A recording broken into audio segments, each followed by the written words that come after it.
बांकीपुर के नए नवेले विधायक बने प्रशांत किशोर खूब एक्शन मोड में हैं। क्या शेड्यूल है इनका, हम आपको थोड़ा बताते हैं, लेकिन उससे पहले नमस्कार, इन्फॉर्मेशन देख रहे हैं आप और मैं हूं सानिया आपके साथ। जी हाँ, प्रशांत किशोर अब एक्शन मोड में आपको नजर आने वाले हैं और प्रशांत किशोर को लेकर के वैसे भी बीजेपी निशाने पर ही अटकाई हुई है कि नहीं कैसे भी इनको घेरना है, तो मौका पे मौका ढूंढ रही है। तो वहीं दूसरी तरफ प्रशांत किशोर हैं जो एक भी मौका देना नहीं चाहती है बीजेपी को। इसी वजह से अब देखिए कि उनकी शेड्यूल तैयार हो चुकी है और वो कहां कहां जाने वाले हैं, क्या क्या शेड्यूल में है, हम तमाम डिटेल आपको इस खबर में बताते हैं।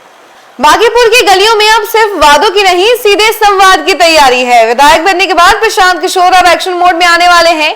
बांकीपुर विधानसभा का वार्ड घूमने की तैयारी में है। पीके 11 अगस्त से लेकर के 19 अगस्त तक बांकीपुर विधानसभा के लोगों के बीच इस 8 दिनों के अभियान में वे लोग के बीच बैठ करके उनकी परेशानियां सुनेंगे और विकास की नई रूपरेखा तैयार करेंगे। जानकारी के मुताबिक इस जन संवाद अभियान का मकसद सिर्फ समस्याएं गिनना नहीं, बल्कि उनके समाधान की ठोस योजना बनाना है।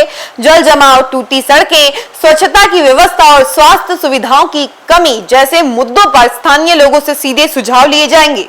इन्हीं सुझावों के आधार पर बांकीपुर के विकास की रणनीति भी तैयार की जाएगी। प्रशांत किशोर की तरफ से बांकीपुर को लेकर के जानकारी के मुताबिक इस जनसंवाद अभियान का मकसद सिर्फ समस्याएं गिनना नहीं, बल्कि उनके समाधान की ठोस योजना बनाना है। जल जमाव, टूटी सड़कें, स्वच्छता की व्यवस्था और स्वास्थ्य सुविधाओं की कमी जैसे मुद्दों पर स्थानीय लोगों से सीधे सुझाव लिए जाएंगे। इन्हीं सुझावों के आधार पर बांकीपुर के विकास की रणनीति तैयार की जाएगी। प्रशांत किशोर की तरफ से बांकीपुर को लेकर विश्वास जताया गया था कि अगले 3 महीनों के अंदर ही बदलाव दिखना शुरू हो जाएगा। जन स्वराज पार्टी का कहना है कि प्रशांत किशोर का लक्ष्य बांकीपुर को एक मॉडल विधानसभा के रूप में विकसित करना है। इस तरह से प्रशांत किशोर ने बांकीपुर के लिए प्लानिंग कर ली है। कई वादे भी उन्होंने किए जिस पर अब काम शुरू होने वाला है।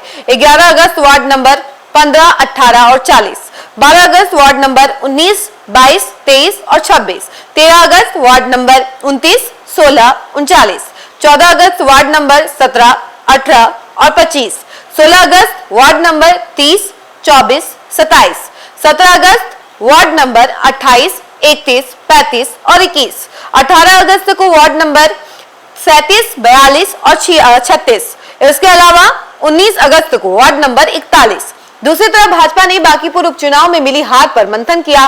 बुधवार को पहली बार प्रदेश कार्यालय में मुख्यमंत्री सम्राट चौधरी समेत पार्टी के वरिष्ठ नेता जुटे और मुख्यमंत्री ने कार्यकर्ताओं से फीडबैक लिए। सार्वजनिक रूप से यह बात आई कि यूट्यूब के माध्यम से जन सुराज ने काफी गलतफहमियां फैलाई, जिसका भाजपा की ओर से जवाब नहीं दिया गया। पार्टी ने आने वाले दिनों में अधिक से अधिक युवाओं से संपर्क साधने और उन्हें पार्टी से जोड़ने का निर्णय लिया। मुख्यमंत्री सम्राट चौधरी ने कहा कि यह एक विधानसभा सीट का उपचुनाव था और कार्यकर्ताओं को हतोत्साहित नहीं होना है, उन्हें मजबूती से काम करते रहना है।